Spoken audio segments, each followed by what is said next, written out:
Christmas মানেই cake. তো সকালটা স্টার্ট হলো আমার বানানো ক্রিসমাস স্পেশাল এই কাপকেকস দিয়ে।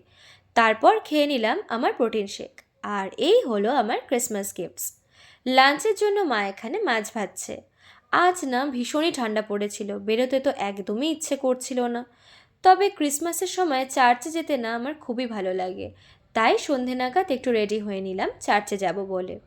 রাস্তায় আজ ভীষণ ভিড় ছিল, তাই অনেক আগেই টোটো নামিয়ে দিয়েছিল। তারপর আস্তে আস্তে ভেতরে ঢুকলাম।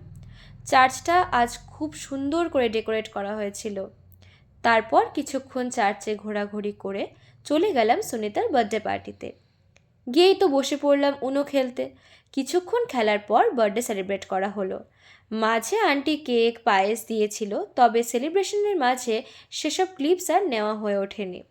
আর এখানে হচ্ছে গিফট আনবক্সিং।